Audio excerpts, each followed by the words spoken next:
नमस्कार दोस्तों, कैसे हैं आप सब। आई होप कि आप अच्छे होंगे। और मैं विक्रम रावत आपके लिए इम्पोर्टेंट क्वेश्चन लेकर आया हूं, जिसमें आज हम general science previous year question. तो दोस्तों, आज हम जो सामान्य विज्ञान है उसके कुछ इम्पोर्टेंट क्वेश्चन के बारे में चर्चा करेंगे, जो कुछ पहले एग्जामों में पूछे जा चुके हैं, जैसे SSC, NTPC, railway, Delhi police. इसके अलावा जो एमपी पुलिस की कांस्टेबल है दोस्तों, उन्हीं एग्जामों में ये क्वेश्चन पूछे जा चुके हैं। तो उन्हीं क्वेश्चन के वापस आने की संभावना बहुत है। तो हम कुछ फॉल्टी इंपॉर्टेंट क्वेश्चन के बारे में चर्चा करेंगे। इसमें दोस्तों सभी वन लाइनर क्वेश्चन है, इसलिए आपको समझने में कई गुना अच्छा रहेगा। तो स्टार्ट करते हैं। पहला है, कच्चा एल्यूमिनियम पाइराइट के नाम से जाना जाता है। तो इम्पोर्टेंट दोस्तों, जो कच्चा एल्यूमिनियम है उससे पाइराइट के नाम से जाना जाता है। उसके बाद सेकंड, मानव त्वचा में पाए जाने वाला वर्णक मेलानिन है। दोस्तों, जो मानव का जो शरीर का वर्ण होता है, वर्णक या रंग जो होता है, वो मेलनिन नामक जो वर्णक होता है उसके कारण होता है। इसके बाद पेलाग्रा रोग नियासिन पोषक तत्वों की लगातार कमी से होता है। दोस्तों, जो विटामिन B12 की कमी से होने वाला रोग पेलाग्रा है, वह नियासिन पोषक पदार्थों की लगातार कमी से होता है। इसके बाद देखेंगे, फ्लू विषाणु द्वारा होता है। तो जो फ्लू होता है दोस्तों, हमारे शरीर में बीमारी है एक। हाँ, इसके बाद देखेंगे नेक्स्ट क्वेश्चन अपना दोस्तों, आतिशबाजी में लाल रंग स्ट्रांशियम के कारण होता है। दोस्तों, जो धातु है स्ट्रांशियम, उसके कारण है जो आतिशबाजी में लाल रंग उत्पन्न होता है। इसके कारण प्रतिध्वनि का कारण ध्वनि का परावर्तन। दोस्तों, जो ध्वनि का परावर्तन होता है उसके कारण प्रतिध्वनि उत्पन्न होती है। इसके बाद देखेंगे, दाढ़ी मूंछों का निकलना टेस्टोस्टेरोन हार्मोन से संबंधित है। दोस्तों, जो लिंग हार्मोन है या सेक्स हार्मोन, तो टेस्टोस्टेरोन जो हार्मोन है पुरुषों में पाया जाता है। इसके कारण जो दाढ़ी मूंछ पुरुषों में ही निकलती है। इसके बाद विश्व वन दिवस, जो कि 21 मार्च को मनाया जाता है। दोस्तों, यहाँ से इंपॉर्टेंट क्वेश्चन बन सकता है आपका, और इसके आने की संभावना कई गुना है। तो विश्व वन दिवस 21 मार्च को मनाया जाता है। इसके बाद शुद्ध जल का क्वथनांक फ़ारेनहाइट स्केल पर 212 फ़ारेनहाइट होगा।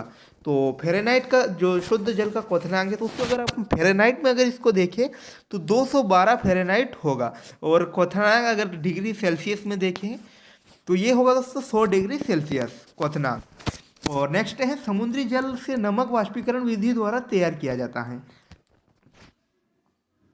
इसके बाद 11वां है अपना, मोनोजाइट थोरियम का अयस्क है।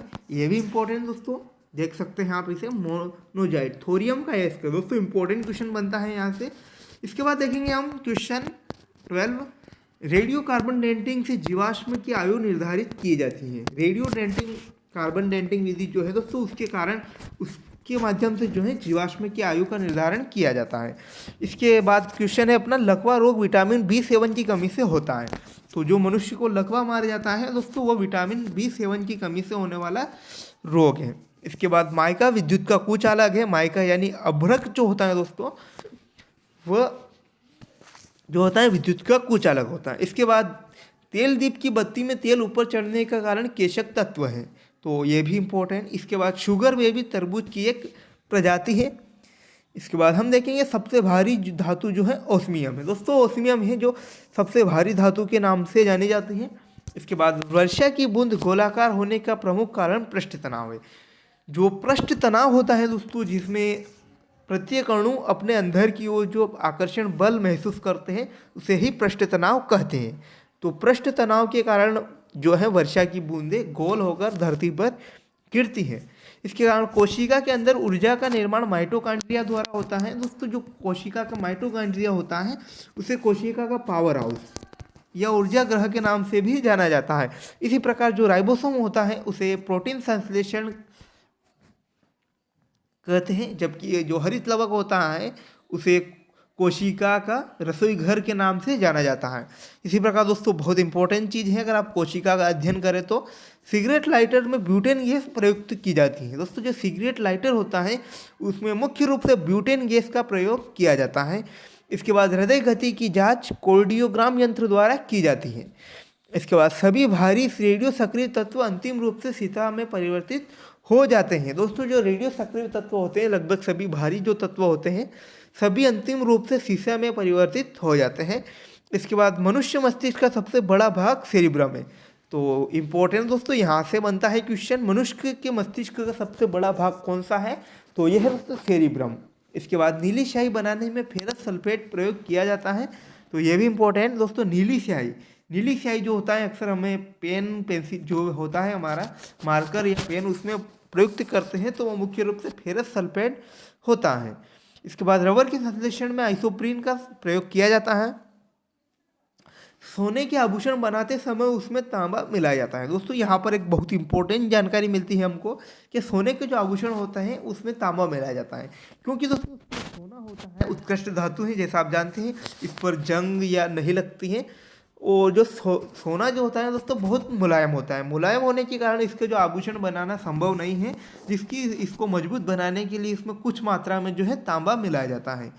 इसके बाद न्यूट्रॉन एक अस्थायी है दोस्तों, न्यूट्रॉन जो उदासीन होता है इस पर कोई आवेश नहीं होता है, तो यह एक अस्थायी है। लिम्फोसाइट रोगाणुओं से हमारे शरीर की रक्षा करती हैं। जो सफ़ेद रक्त कणिकाएं होती हैं दोस्तों, वाइट ब्लड कार्पल WBC जो होता है हमारे शरीर में रोगाणुओं से रक्षा करता है। इसके बाद चमगादड़ अंधेरे में उड़ते हैं क्योंकि चमगादड़ पराश्रव्य तरंगे उत्पन्न करते हैं। इसके बाद किडनी का प्रत्यारोपण सर्वप्रथम जोसेफ मोरे ने किया। तो जो है दोस्तों जोसेफ मोरे, उन्होंने सबसे पहले किडनी का प्रत्यारोपण किया था। और एक इसके बाद देखेंगे इलेक्ट्रॉन त्यागने की प्रवृत्ति ऑक्सीकरण कहलाती है। तो जो इलेक्ट्रॉन त्यागने की प्रवृत्ति होती है दोस्तों ऑक्सीकरण कहलाती है। इसी प्रकार इलेक्ट्रॉन ग्रहण करने की प्रवृत्ति जो होती है अपचयन कहलाती है। इसके बाद प्याज एवं लहसुन में गंध पोटेशियम के कारण आती है। दोस्तों जो प्याज एवं लहसुन होती है उसमें पोटेशियम सबसे अधिक उपस्थित होने के कारण उनमें गंध आती है। इसके बाद सूर्य की किरणें इंफ्रारेड किरण भाग सोलर कुकर को गर्म करने में किया जाता है। दोस्तों जो इंफ्रारेड किरणें होती हैं उसके माध्यम से सोलर कुकर को गर्म किया जाता है। अस्थि में ओसिन नामक प्रोटीन पाया जाता है। दोस्तों जो हमारे शरीर की हड्डियाँ होती हैं उसमें ओसिन नामक प्रोटीन पाया जाता है। दोस्तों अगर अस्थि और उपास्थि में अगर आप कंफ्यूज हो तो यहाँ से याद रख लें अस्थि यानी जो हड्डियाँ होती है हमारे शरीर में मजबूत हड्डियाँ होती हैं उसे अस्थि कहते हैं। और अगर उपास्थि अगर आपसे पूछे कि जो नरम हड्डियाँ होती हैं, जैसे आप कान की अगर आप हड्डी देखें बाहरी कान की तो ये कुछ नरम होती है, इसे आप उपास्थि कहते हैं। इसके बाद कुकिंग गैस ब्यूटेन और प्रोपेन का मिश्रण है, तो ये भी इम्पोर्टेंट। इसके बाद मानव शरीर में 15 ग्राम निकोटिक अम्ल प्रतिदिन आवश्यक होता है। तो टिनिक जो अम्ल होता है दोस्तों मानव शरीर में प्रतिदिन 15 ग्राम आवश्यक होता है। इसके बाद मांस, अंडा और दूध मुख्य रूप से प्रोटीन है दोस्तों। इसके साथ अगर दालों को भी शामिल कर लिया जाए तो ये मुख्य रूप से प्रोटीन की स्रोत हो जाएंगे। इसके बाद एरोसोलेगा प्लीहा को कहा जाता है। दोस्तों जो प्लीहा होता है उसको हमारे शरीर में जो है एरोसोलेगा कहा जाता है। और लास्ट क्वेश्चन आज का पनीर जेल का उदाहरण है, तो यहाँ से भी इम्पोर्टेंट क्वेश्चन बनता है दोस्तों। ये द्रव्य की सतह जो क्वेश्चन लेसन है उससे इम्पोर्टेंट क्वेश्चन बनता है। जेल यानी जो ठोस में अगर आप द्रव्य की मात्रा मिला दिया जाए तो आपको जेल प्राप्त होगा। तो इम्पोर्टेंट क्वेश्चन बनता है दोस्तों यहाँ से।